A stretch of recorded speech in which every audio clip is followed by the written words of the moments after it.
Persija punya dana 540 miliar buat belanja pemain asing. Sintayong sudah resmi datang melatih Macan Kemayoran. Tapi pertanyaannya, apakah uang sebesar itu benar-benar akan menghasilkan pemain berkualitas?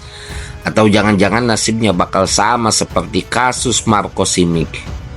Wah, Persija Jakarta kali ini benar-benar bikin heboh. Sintayong sudah resmi bergabung dan siap menukangi Macan Kemayoran. Ekspektasi Jakmania tentu langsung melambung tinggi.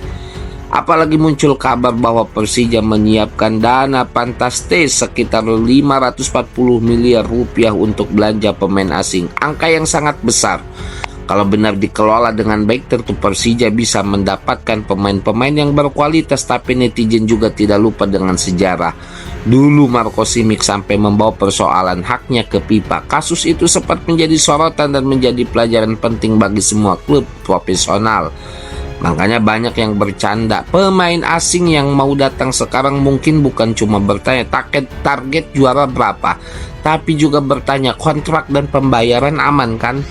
Dengan hadirnya Sintayong, tentu Persija dituntut lebih profesional sebab pelatih kelas dunia membutuhkan pemain yang berkualitas dan manajemen yang sehat. Jangan sampai dana besar, nama besar, dan harapan besar malah berakhir dengan masalah besar. Karena yang dibutuhkan Jakmania bukan sekedar belanja mahal, tapi tim yang benar-benar kuat, profesional, dan mampu membawa Persija kembali berjaya. Dan kita lihat teman-teman, kabar bahwa Persija menyiapkan dana 540 untuk menggelontarkan membeli pemain. Ini dia teman-teman. Rumor 545 miliar udah terlanjur viral, tapi saat ditanya soal angka fantastis itu, jawaban Sintayong ternyata jauh dari yang dibayangkan banyak orang. Ia mengaku belum mengetahui pasti anggaran transfer Persija dan menegaskan fokusnya bukan pada nominal, melainkan kualitas pemain yang didiskusikan bersama manajemen demi memperkuat skuad dan membuat Persija jadi teladan.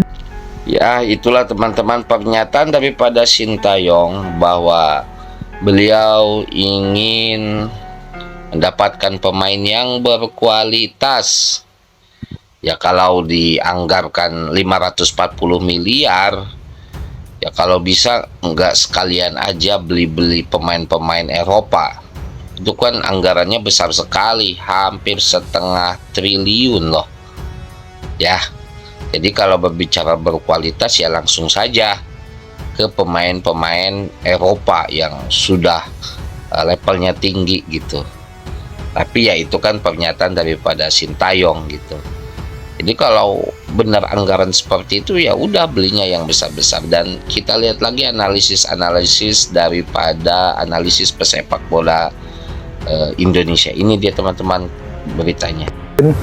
Persija kabarnya dikasih uang lah oleh mungkin sponsor atau manajemen yang mencapai 30 juta dolar. Itu kalau dikonversi ke rupiah sekitar 540 miliar. Ini tentu kan setengah triliun. Ini untuk klub Liga Indonesia kalau menurut mewah sih gila banget. Tapi realistis nggak menurut Mas Yuke, Mas Edwin? Ya kalau memang bisa, dananya ada, artinya profesional sponsorship atau dari bukan ya artinya memang dia memaksimalkan profesionalisme dari sponsorship gitu ya. Nggak masalah juga. Justru harus bisa dimaksimalkan dana besar itu dengan, cuma masalahnya gini loh, beli pemainnya tepat nggak gitu. Ini yang penting kan sebenarnya, karena beli pemain siapapun ya yang statusnya bintang berapapun itu tetap gambling menurut gua. Nggak ada jaminan ya. Nggak ada jaminan, dan gua nggak ada jaminan cepat ngecun gitu.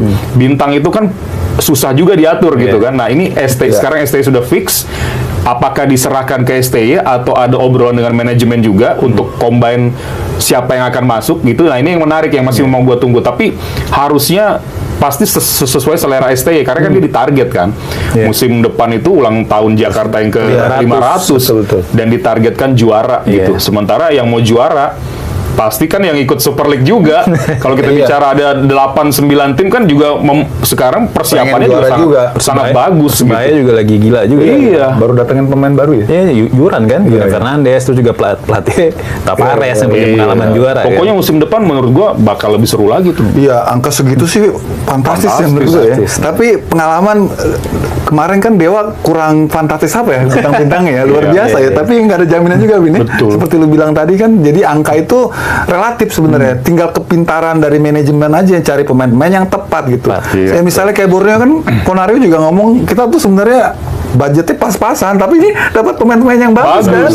Jadi sebenarnya angka itu ya itu tergantung bagaimana digunainnya gitu ya. Bahwa untuk memberikan support artinya dari sisi finansial ya memang itu perlu, karena kan Persija masalahnya kan itu yang dari dulu kan, sehingga mereka nggak pernah establish soal itu kan.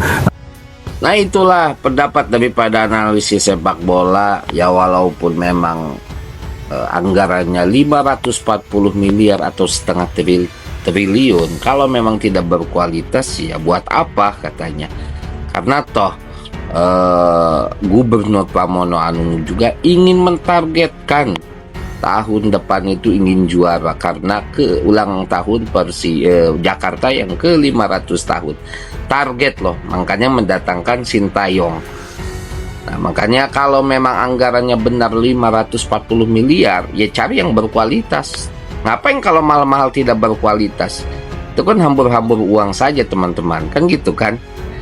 Nah, dan kita lihat lagi teman-teman, analisis lagi banyak sekali daripada analisis sepak bola Indonesia ini dia teman-teman.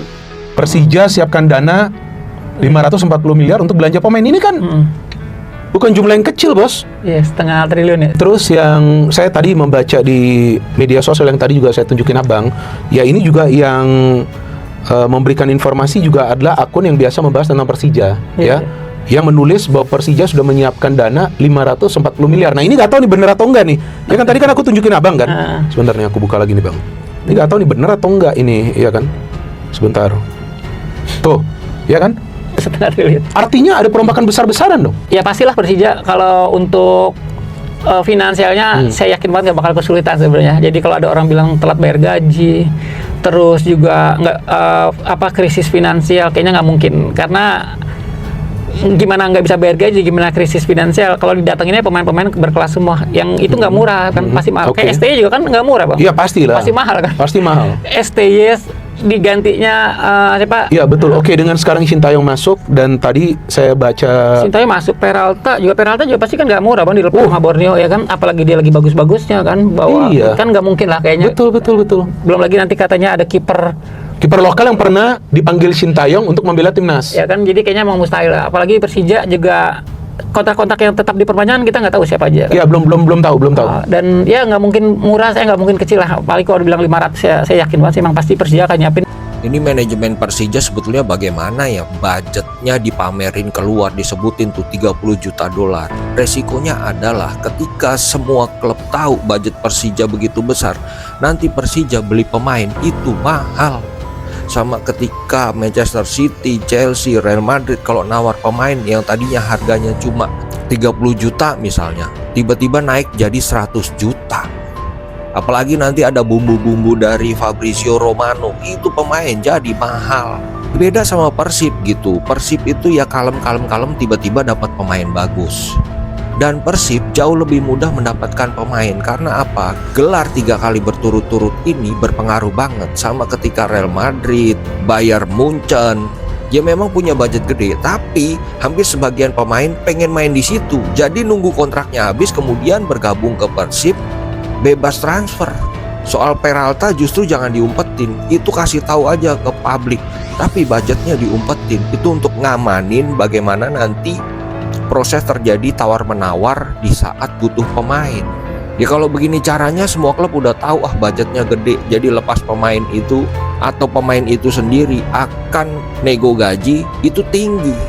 Jadi agak kesulitan nanti.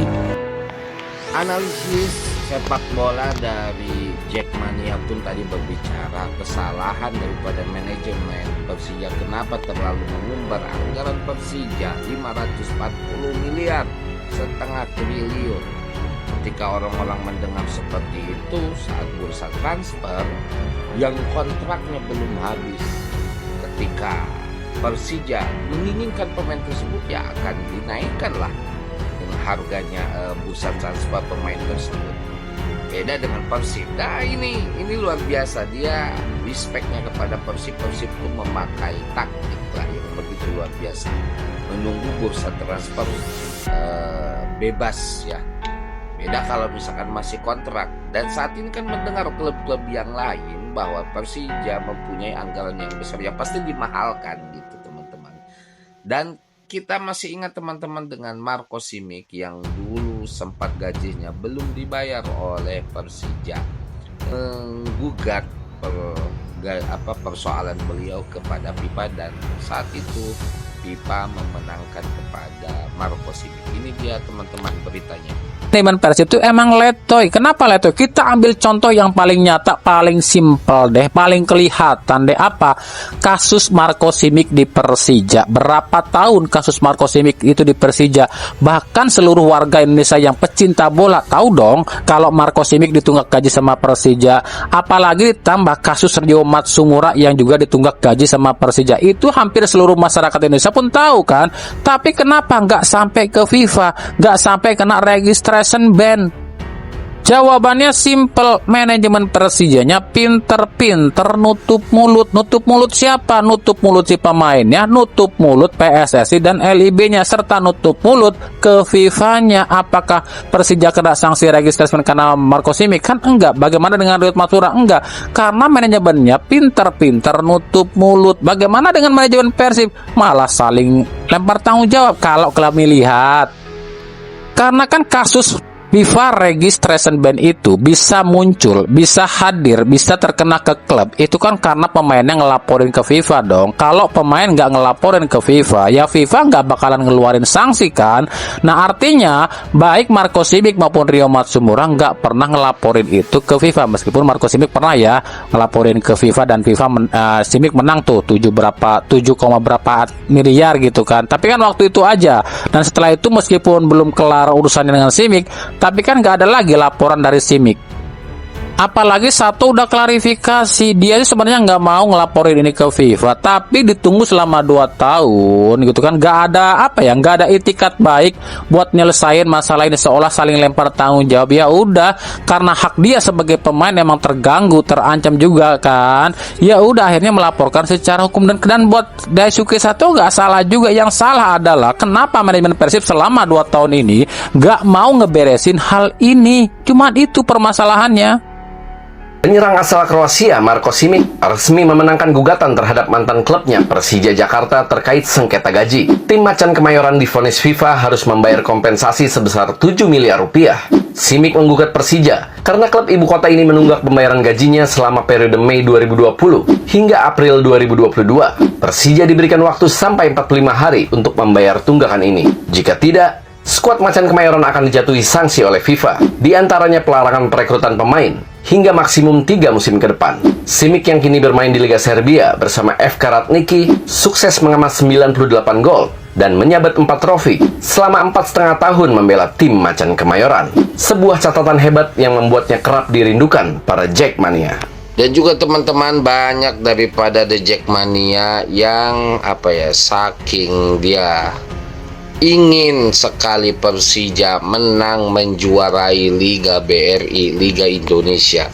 Toh kenapa Persib lagi. Kekecewaan itu mereka lampiaskan dalam stand up komedi. Dan ini dia teman-teman, The Jackmania yang ya keinginannya menang lah. Ya mudah-mudahan saja. Saya hanya bisa berdoa STY bisa membawa Persija lebih baik lagi. Dan ini keinginan daripada Gubernur Pramono Anung yang ingin sekali bahwa Persija harus menang tahun ini karena Jakarta akan ulang tahun yang ke-500. Ini dia teman-teman beritanya. Sampai kapan Persija mau diledekin? Persija aja apa? Jalan-jalan.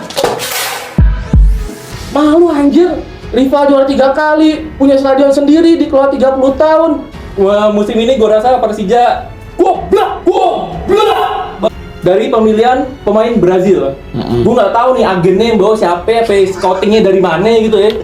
Kayak kalau dilihat paspor Brazil tuh tanda tangan aja udah. Bisa jadi di sana cuma main yang di pantai itu lah. Main di Jakarta, main di Solo, kemarin main di Segiri. Ini klub bola apa ya? Lembongan sirkus gitu maksud gua. Ini masalahnya adalah Persija di sini di tahun ini kebanyakan pemain stunting, maaf. Pemain stuntingnya banyak gitu. Udah kayak orang kurang gizi gitu. Maksudnya cepat marah ya kan. Emosian, ampun suka buang-buang poin. Kayak kemarin mainnya cakep, besoknya mainnya blow on. Apalagi waktu lawan Arema tuh di kandang 0-2 kalah. Di pemain stunting emang harusnya berarti Persija kerjasamanya sama Posyandu apa gimana? Sama MBG. Itu memang keliling stadion buat main home apa agenda kampanye? Nah,